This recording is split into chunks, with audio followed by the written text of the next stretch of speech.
വറഹ്മത്തുള്ളാഹി വബറകാതുഹു. അൽഹംദുലില്ലാഹ് വസ്സലാത്തു വസ്സലാമു അലാ അഷ്റഫി റസൂലില്ലാഹ് വഅലാ ആലിഹി വസ്ഹബിഹി അജ്മഈൻ. അഊദു ബില്ലാഹി മിനശ് ശൈത്വാനിർ റജീം. ബിസ്മില്ലാഹിർ റഹ്മാനിർ റഹീം. فأقم وجهك للدين حنيفة فطرة الله التي فطر الناس عليها لا تبديل لخلق الله ذلك الدين القيم ولكن أكثر الناس لا يعلمون. صدق الله مولانا العلي العظيم. اللهم صل على رسولك سيدنا محمد وعلى آل سيدنا مولانا محمد. സ്നേഹധന്യനായ വിഷയാവതാരകൻ എൻ്റെ സുഹൃത്ത് ഡോക്ടർ സുബൈർ ഹുദവി, വേദിയിലുള്ള നേതാക്കൾ, പണ്ഡിതന്മാർ, സ്നേഹമുള്ള സഹോദരി സഹോദരന്മാർ,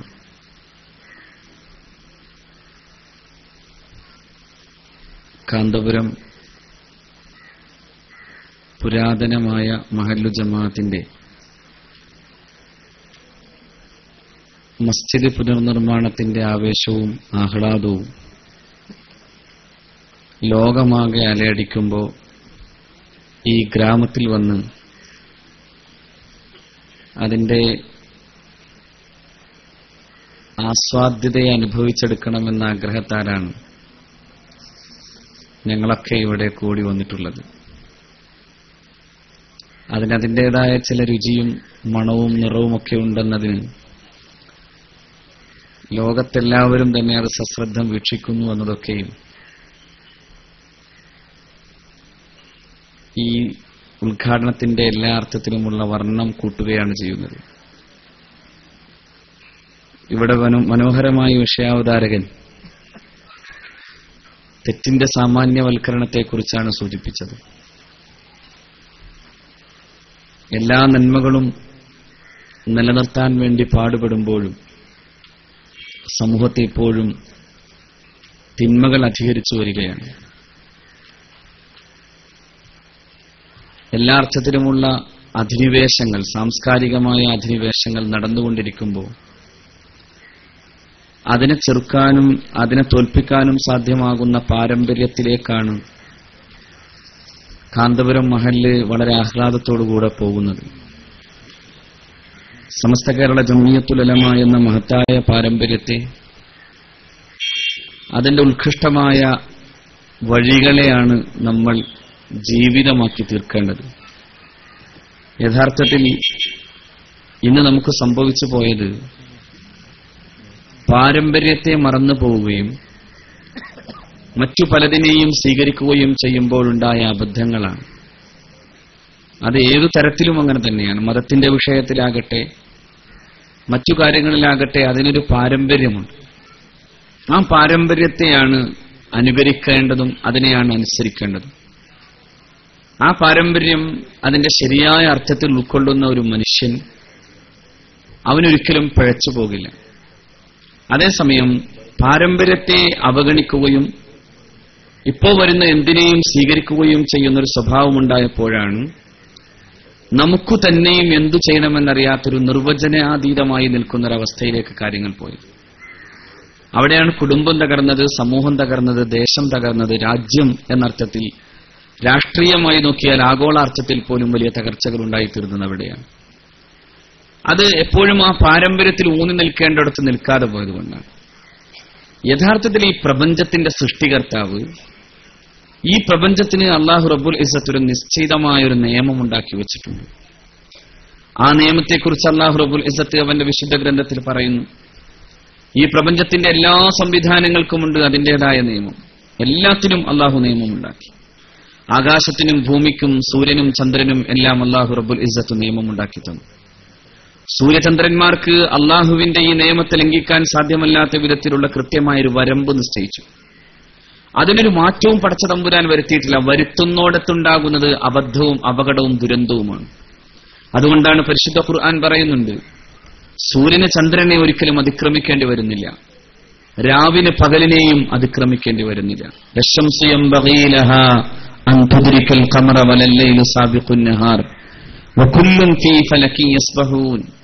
സൂര്യന് ചന്ദ്രനെ അതിക്രമിക്കാൻ കഴിയാത്ത വിധം, രാവിന് പകലിനെ അതിക്രമിക്കാൻ കഴിയാത്ത വിധം എല്ലാത്തിനും അല്ലാഹു റബ്ബുൽ ഇസ്സത്ത് ചില നിശ്ചിതമായ നിർണിതമായ പാന്താവ് അല്ലാഹു ഒരുക്കി വെച്ചു. എല്ലാം അതിന്റെ ഭ്രമണപഥത്തിലൂടെ തന്നെ സഞ്ചരിക്കുന്നു എന്ന് പടച്ച തമ്പുരാൻ പറയുന്നു. പ്രപഞ്ചത്തിനെല്ലാം അല്ലാഹു റബ്ബുൽ ഇസ്സത്ത് ഇങ്ങനെ ഒരു വ്യവസ്ഥാപിതമായ സംവിധാനം ഒരുക്കി വെച്ചു. ആകാശഭൂമികളെ സൃഷ്ടിക്കുന്നതിനെ കുറിച്ച് പറയുന്ന പടച്ചറബ് പറയുന്നു, ആകാശവും ഭൂമിയും സൃഷ്ടിച്ചതിനു ശേഷം സൃഷ്ടിയനന്തരം അല്ലാഹു ചെയ്തത് ആകാശത്തോടും ഭൂമിയോടും അനുസരിച്ചു വരണം എന്ന് കൽപ്പിക്കുകയായിരുന്നു.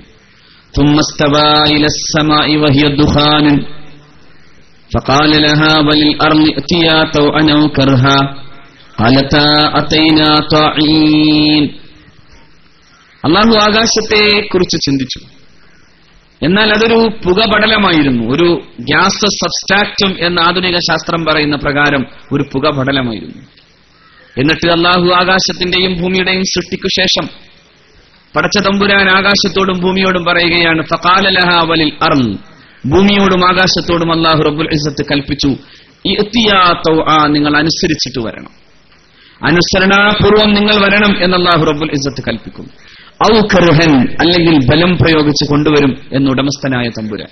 അപ്പോൾ ആകാശവും ഭൂമിയും പറഞ്ഞു, ഖാലത്താ അത്തൈനാ താഈൻ, പടച്ചവനെ ഇതാ ഞങ്ങൾ നിന്നെ അനുസരിച്ചു വരുന്നു എന്ന് ആകാശഭൂമികൾ പറഞ്ഞു.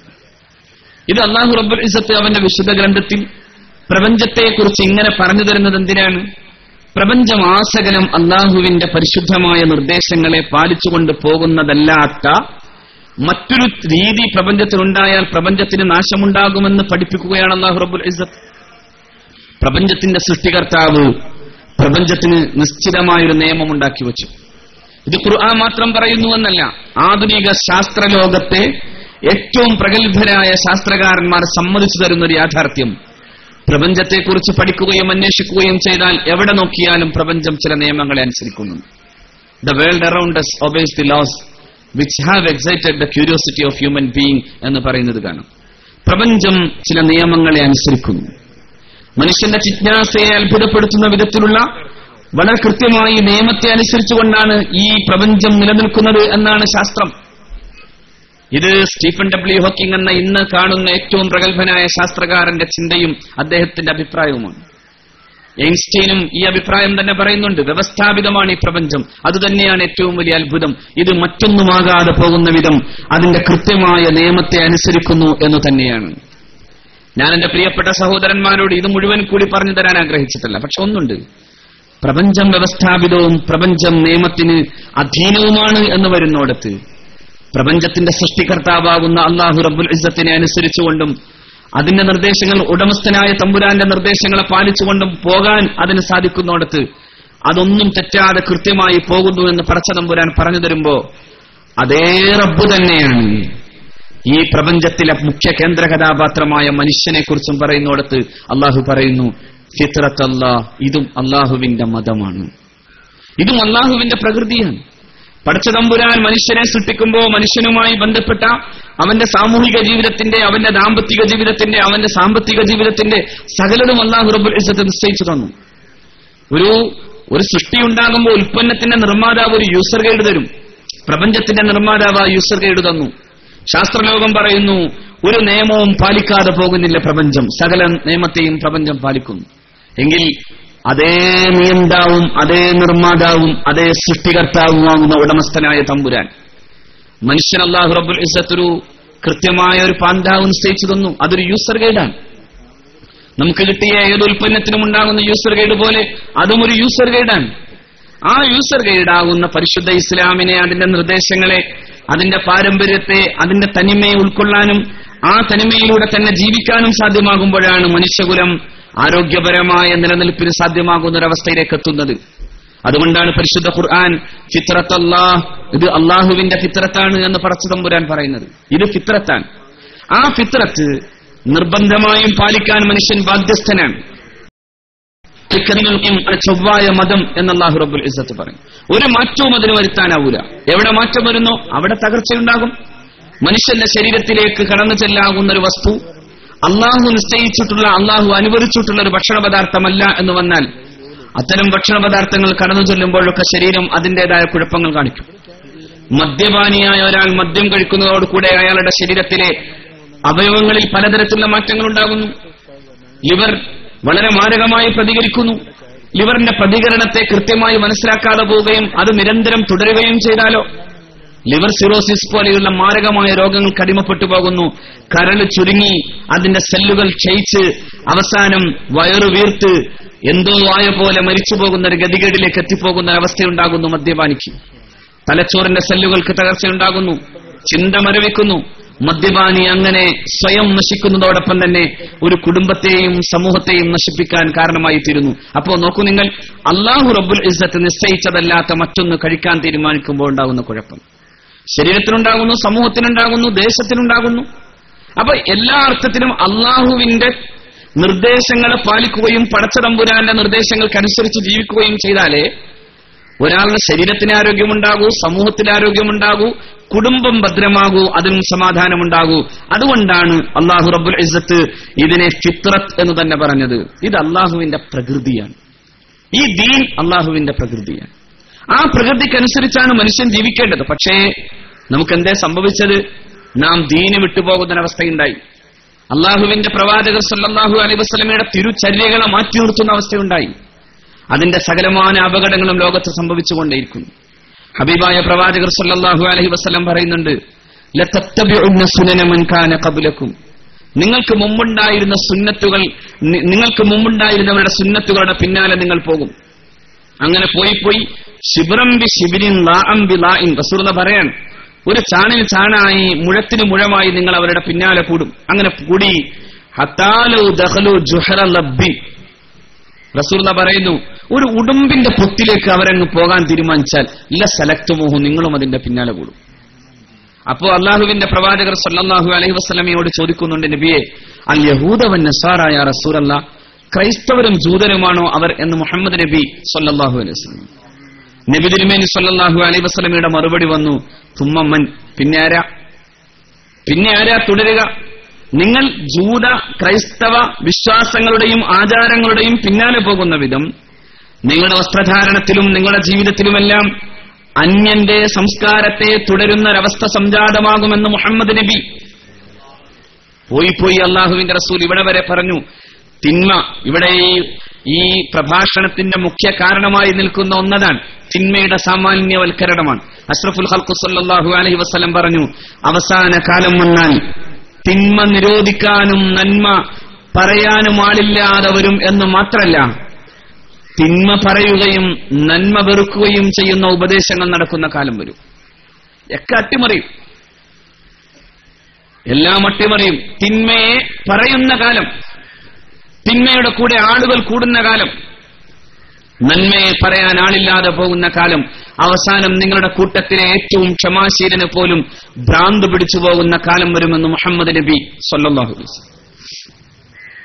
എല്ലാം വക്രീകരിക്കുകയും എല്ലാ പാരമ്പര്യങ്ങളെയും നിഷേധിക്കപ്പെടുകയും അതിന്റെ മേൽ സത്യമെന്ന പേരിൽ വർണ്ണം പൂശിവെക്കുകയും ചെയ്യുന്ന കാലം വരും എന്ന് മുഹമ്മദ് റസൂൽ പറയുന്നിടത്ത് സല്ലല്ലാഹു അലൈഹി വസല്ലം നമ്മുടെ നാട് പോലും ഉദാഹരണമാണ് അല്ലേ?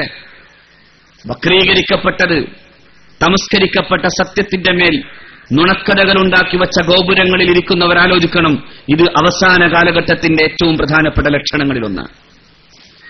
ലോകത്തെ ഏറ്റവും വലിയ നന്മ എവിടെയാണ്? ആദരിക്കേണ്ടവരെ ആദരിക്കണമെന്ന് പറയുന്നിടത്താണ്.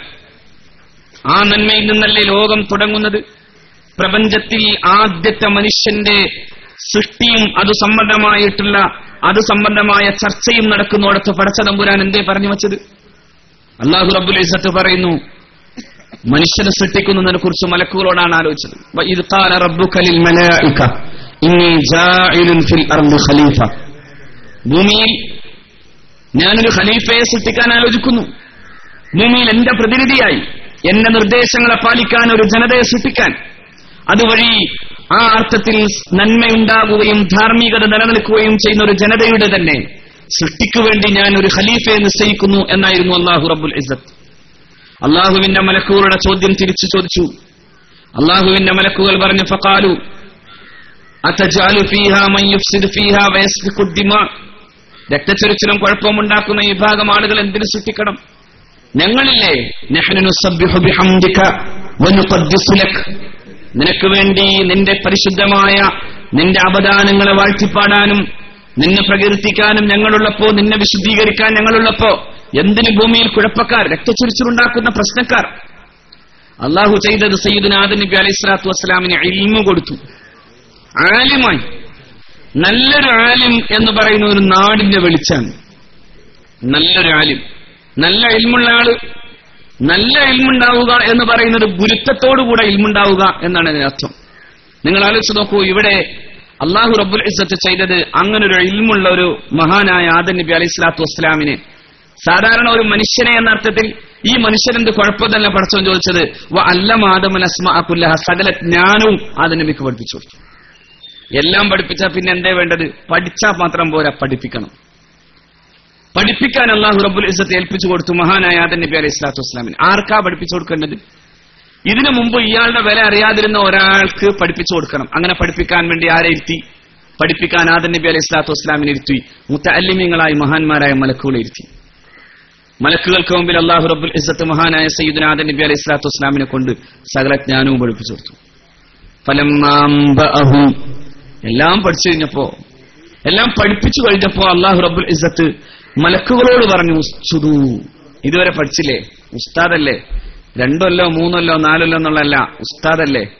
ഉസ്താദിനെ ആദരിക്കണ്ടേ, മാനിക്കണ്ടേ? അല്ലേ?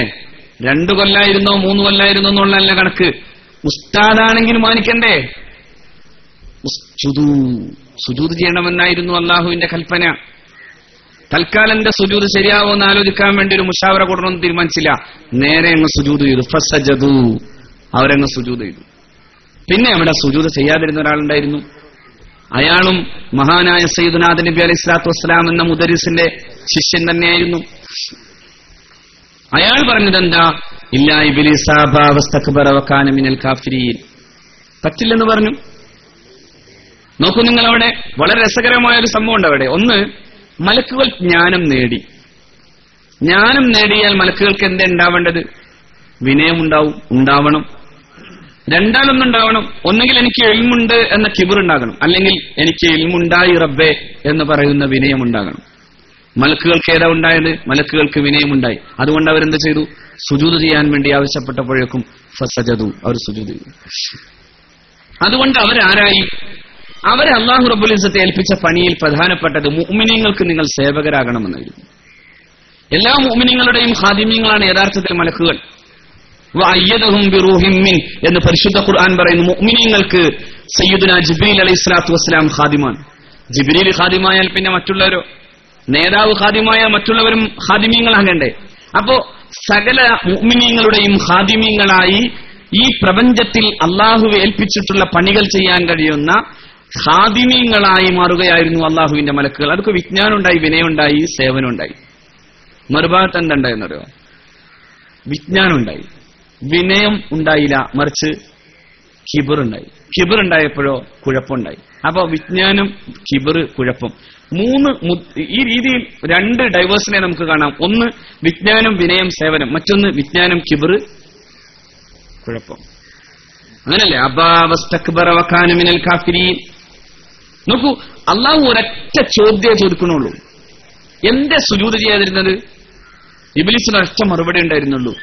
അതിനയാൾ മണ്ണുകൊണ്ട് സൃഷ്ടിക്കപ്പെട്ട ആളും ഞാൻ പിന്നെ പ്രകാശം കൊണ്ട് തീ കൊണ്ട്, അഗ്നി കൊണ്ട് സൃഷ്ടിക്കപ്പെട്ട ആളാണ്. അല്ലെ? ഖലഖ്തനീ മിൻ നാർ വഖലഖ്തഹു മിൻ തീൻ.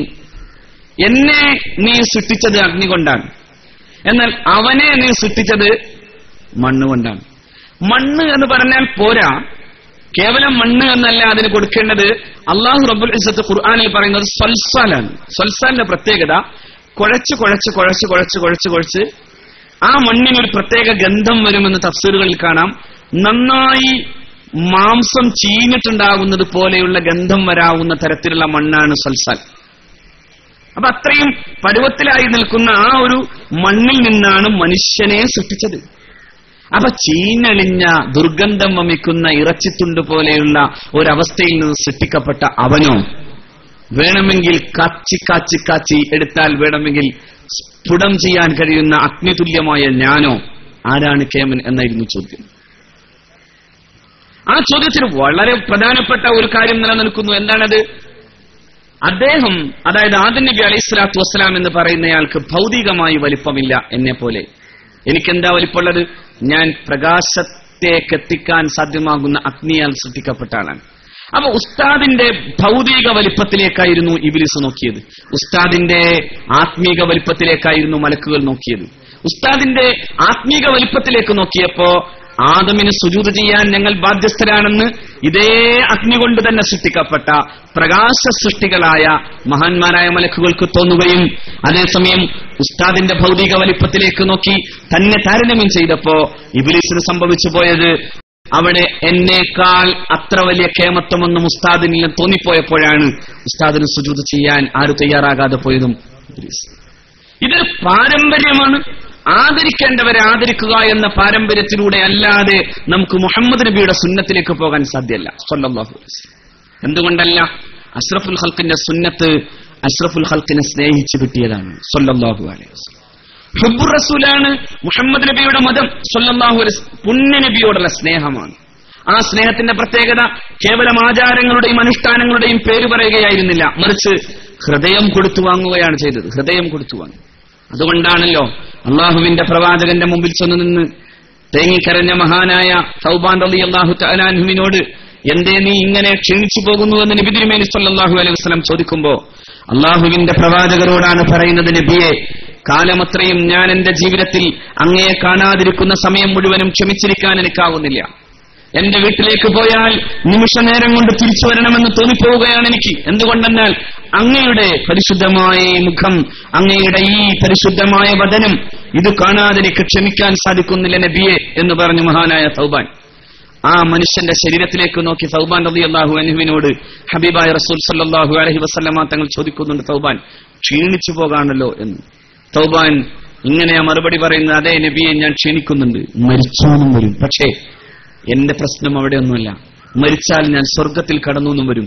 പക്ഷേ സ്വർഗത്തിൽ കടന്നാൽ അങ്ങില്ലെങ്കിൽ, അങ്ങ് റഫീഖുൽ അലയിലായിരിക്കെ, അങ്ങ് ഉന്നതമായ സോപാനത്തിലായിരിക്കെ അങ്ങയുടെ ചാരത്തേക്ക് വരാൻ ഈ പാവപ്പെട്ട സൗബാന് സാധ്യമാകുന്നില്ലെങ്കിൽ പിന്നെ ഞാൻ സ്വർഗത്തിൽ പ്രവേശിച്ചിട്ടെന്ത് കാര്യം? ലഇൻ ദഖൽതുൽ ജന്ന, ഞാൻ സ്വർഗത്തിൽ കടന്നിട്ടെന്ത് കാര്യം എന്ന് ഹബീബായ റസൂൽ സല്ലല്ലാഹു അലൈഹി വസല്ലമയോട് ചോദിക്കുമ്പോഴാണ് അള്ളാഹുവിന്റെ പ്രവാചകന് അവിടത്തോടുള്ള ഇഷ്ടത്തിന്റെ മറുപടി പോലെ ആകാശത്ത് നിന്ന് ജിബ്രീൽ വന്നിട്ട് അള്ളാഹുവിന്റെ റസൂൽ സല്ലല്ലാഹു അലൈഹി വസല്ലമ തങ്ങൾ ഓതിക്കൊടുത്തു, ومن يطع الله ورسوله فاولئك مع الذين انعم الله عليهم من النبيين والصديقين والشهداء والصالحين. ആര് അള്ളാഹുവിനെയും അവന്റെ റസൂലിനെയും അനുസരിച്ചുവോ ആ വിഭാഗം ആളുകൾക്ക് فاولئك مع الذين انعم الله عليهم, അള്ളാഹു അനുഗ്രഹിച്ചവരുടെ കൂടെ കൂടാം. അള്ളാഹുവിന്റെ അനുഗ്രഹീതരായ മിനൻ നബിയ്യീന, പ്രവാചകന്മാരും സിദ്ദീഖുകളും ശുഹദാക്കളും സ്വാലിഹീങ്ങളും അടങ്ങുന്ന സമൂഹത്തിൽ അവർക്ക് പെടാം. അള്ളാഹു പറഞ്ഞു കൊടുക്കാം. അവിടെ നബി തിരുമേനിയോടുള്ള ബന്ധം, അവിടത്തോടുള്ള ഹുബ്ബാണ് പ്രധാനമായിരുന്നത്. ആ ഹുബ്ബിനെ അനുവർത്തിച്ചു പോന്നവരാണ് സ്വഹാബത്ത്, അതിനെ അനുവർത്തിച്ചവരാണ് താബിഈങ്ങൾ, അതിനെ അനുവർത്തിച്ചു പോന്നവരാണ് താബിഉകൾ, അതിനെ അനുവർത്തിച്ചു പോന്നവരാണ് കേരളീയ മുസ്ലിം സമൂഹത്തിന്റെ അഭിവന്ദ്യരായ നേതാക്കളായ ഉലമാക്കൾ. ആ ഉലമാക്കളാണ് പോർത്തുഗൽ അധിനിവേശത്തിന്റെ കാലത്ത് ഈ ഉമ്മത്തിന് ആത്മീകമായ വെളിച്ചമുണ്ടാവുകയും അതോടൊപ്പം തന്നെ ആ കാലഘട്ടത്തിന്റെ സാമൂഹിക ജീവിതത്തിന്റെ മുമ്പിൽ രാഷ്ട്രീയമായി ആ ജനതയെ കൃത്യമായി കാര്യങ്ങളെ പഠിപ്പിക്കുകയും ചെയ്തു മഹാന്മാരായ ഉലമാ. അതുകൊണ്ടാണ് ഒരു ഭാഗത്ത് മുഹിയുദ്ദീൻ മാല പഠിപ്പിച്ചു തന്നു. നമ്മുടെ കയ്യിൽ, നമ്മുടെ ജീവിതത്തിൽ നഷ്ടപ്പെട്ടു പോയ ഒന്നാണത്. മുഹിയുദ്ദീൻ മാല പഠിപ്പിച്ചു തന്നു അല്ലെ? കൊടിയിടമുള്ളോട് കൂതൊന്നു ചൊന്നാരെ കൂശാല കൂകി പറപ്പിച്ച് വിട്ടോവർ. ഇന്ന് സീരിയലിന്റെ മുമ്പിൽ ഇരുന്നപ്പോ മുഹിയുദ്ദീൻ മാല പോയി. ഇന്ന് സീരിയലുകളുടെ മുമ്പിൽ ഇരുന്നപ്പോ മുഹിയുദ്ദീൻ മാല മറന്നുപോയി. അങ്ങനെ ഒരു ആത്മീകമായ ജീവിതത്തെ പഠിപ്പിച്ചു തരാണ് മഹാനായ ഖാലി മുഹമ്മദ് തങ്ങൾ. എന്നാൽ അതേ ഖാദി മുഹമ്മദ് തന്നെ ആ കാലഘട്ടത്തിന്റെ രാഷ്ട്രീയ ജീവിതത്തെയും പഠിപ്പിച്ചു തന്നു. അന്നുണ്ടായിരുന്ന സാമൂതിരി മഹാരാജാവിന് വേണ്ടി പടപൊരുതിയ നായർ പടയാളികൾ ജയിച്ചു എന്നറിയുമ്പോ ഖാദി മുഹമ്മദ് ഒരു ഗ്രന്ഥം എഴുതി, ഫത്ഹുൽ മുബീൻ, വിജയത്തിന്റെ പ്രഖ്യാപന ഗ്രന്ഥം. ആ ജനതയുടെ മുമ്പിൽ സംസ്കാരത്തിന്റെ പാഠം പഠിപ്പിച്ചു. നിന്റെ സംസ്കാരം അത് ആത്മീകമായി ഇത്തരത്തിലുള്ള മഹാരഥന്മാരുമായി ബന്ധപ്പെട്ട് നിൽക്കുന്ന സംസ്കാരമാണ്. ആ സംസ്കാരം നിലനിൽക്കുമ്പോൾ മാത്രമേ നിനക്ക് പുറത്തുനിന്ന് വരുന്ന ശത്രുവിനെ ജയിക്കാൻ സാധ്യമാകൂ. അതുകൊണ്ട് ആത്മീകമായ ധൈര്യം നേടണം, അപ്പോൾ മാത്രമാണ് പുറത്തുനിന്ന് വരുന്ന പോർത്തുഗലിനെ നേരിടാൻ സാധ്യമാകൂ എന്ന് പഠിപ്പിച്ചു. ആത്മീക ശിക്ഷണമില്ലാത്ത ഒരു ജനതയും ധൈര്യത്തോടുകൂടെ മറ്റൊരു സമൂഹത്തെ അഭിമുഖീകരിക്കുകയില്ല. അതുകൊണ്ട് ആ തലത്തിൽ തന്നെ നിന്നുകൊണ്ട് മഹാനായ സൈനുദ്ദീൻ മഖ്ദൂം തങ്ങളും നമ്മളെ പഠിപ്പിച്ചു. സൈനുദ്ദീൻ മഖ്ദൂം തങ്ങൾ അഷ്റഫുൽ ഖൽഖ് സ്വല്ലല്ലാഹു അലൈഹി വസല്ലമ തങ്ങളുടെ പേരിൽ മനോഹരമായ ഒരു കാവ്യമാലയായി നമുക്ക് പഠിപ്പിച്ചു തന്നതാണ് മൻഖൂസ് മൗലിദ്. അല്ലേ? ഇർതകബതു അലൽ ഖത്ത ഗൈറ ഹസനിൻ വഅദദ് ലക അഷ്കൂ ഫീഹി യാ സയ്യിദി ഖൈറൻ നബി. തെറ്റു ചെയ്തിട്ട് പുണ്യനബിയോട് തന്നെ പരാതി പറയാം.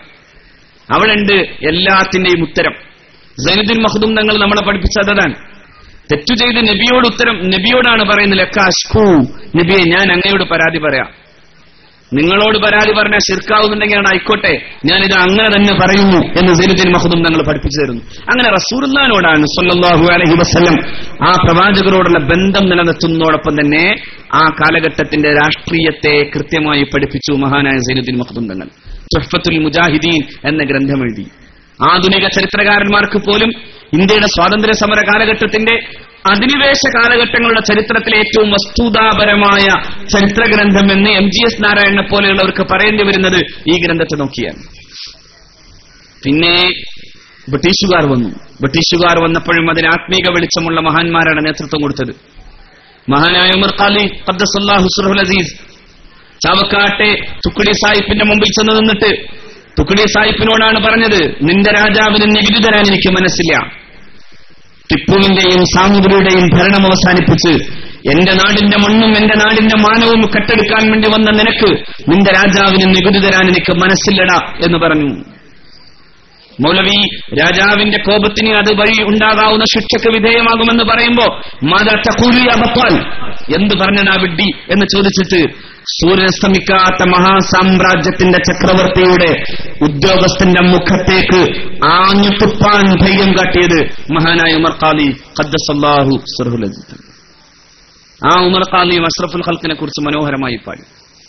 ഉമറിൽ ഫഖീറു അലാ അതാബിക്കും, നബിയെ അങ്ങയുടെ മട്ടുപ്പാവിൽ ഈ പാവപ്പെട്ട ഫഖീറായ ഉമർ വന്നു നിൽക്കുന്നു എന്ന് പറഞ്ഞ് തുറക്കാത്ത പരിശുദ്ധ റൗളത്തു ശരീഫയുടെ കവാടം ഈ മഹാമനുഷ്യന്റെ പ്രേമവചസ്സുകൾക്ക് മുമ്പിൽ തന്നെ തുറന്നുപോയത് നാം ചരിത്രത്തിൽ വായിക്കുന്നു. മഹാനായ ഉമർ ഖാദി ഖദ്ദസല്ലാഹു സിർറുൽ അസീസ് തങ്ങൾ നബി തിരുമേനി സ്വല്ലല്ലാഹു അലൈഹി വസല്ലമയുടെ റൗളയുടെ മുമ്പിൽ നിന്ന് പാടുമ്പോ അടഞ്ഞു കിടന്നിരുന്ന വാതിൽ തുറന്നുപോയി. ആ അനുരാഗിയുടെ കാവ്യത്തിന്റെ മുമ്പിൽ മുഹമ്മദ് നബിയുടെ ആർദ്രമായ ഹൃദയം പോലെ സ്വല്ലല്ലാഹു അലൈഹി വസല്ലം അവിടുത്തെ സ്നേഹ കവാടം തുറക്കപ്പെടുന്നത് നാം കണ്ടു, ചരിത്രത്തിൽ നാം വായിച്ചു. മഹാനായ മമ്പുറം തങ്ങൾ നബ്ബറല്ലാഹു മർഖദ ഇങ്ങനെ പോന്ന് അതിന്റെ ബാക്കിയായി അതിന്റെ തുടർച്ചയായി വന്നതാണ് വരക്കൽ മുല്ലക്കോയ തങ്ങളിലൂടെ സമസ്ത കേരള ജംഇയ്യത്തുൽ ഉലമ. ആ സമസ്തയുടെ പാരമ്പര്യത്തെ ആര് കുലുക്കിയാലും ഇത് ഇളകാത്ത വിധം നിലനിർത്തുമെന്ന് ശപഥം ചെയ്ത് ഒരു പറ്റം വൃദ്ധന്മാർ ഒരുമിച്ചുകൂടി പിന്നെ ഒരു കൂട്ടായ്മയായി വളർന്നു വന്ന് നിൽക്കുന്ന കാന്തപുരത്തെ ഈ മഹാസംഗമത്തിന്റെ മുമ്പിൽ എനിക്ക് പറയാനുള്ളത്, മുതലാളിമാരിലൂടെയല്ല ഈ ദീൻ നിലനിന്നത്, സമ്പന്നരിലൂടെയല്ല. സമ്പന്നനായ ശിഷ്യന്റെ കഥ പറഞ്ഞ് പരിശുദ്ധ ഖുർആൻ പറയുന്നുണ്ട്, ആ ശിഷ്യനെ പുറത്തേക്ക് വിടുന്നുണ്ട്, മൂസ നബി അലൈഹി സ്വലാത്തു വസ്സലാമിന്റെ ശിഷ്യനെ. എന്നാൽ ആത്മീയതയുടെ തണലിൽ നിന്നുകൊണ്ടാണ് സമുദായത്തിന്റെ പച്ചപ്പ് എല്ലാ കാലത്തും നിലനിന്നത്. അതുവഴി അങ്ങനെ നിലനിൽക്കാൻ സാധ്യമാകുന്ന വിധം ഈ മനോഹരമായ മസ്ജിദ് അതിന്റെ വെളിച്ചം ഈ നാടിന്റെയും അല്ല ലോകം ശ്രദ്ധിക്കുന്ന വിധത്തിലേക്കും എത്തട്ടെ എന്ന പ്രാർത്ഥനയോടെ ബിസ്മില്ലാഹിർ റഹ്മാനിർ റഹീം എന്ന പരിശുദ്ധമായ വാക്യത്തിൽ ഈ പരിപാടിയുടെ ഉദ്ഘാടനം ചെയ്ത് ഞാൻ അവസാനിപ്പിക്കുന്നു. അസ്സലാമു അലൈക്കും വറഹ്മത്തുള്ളാഹി വബറകാതുഹു.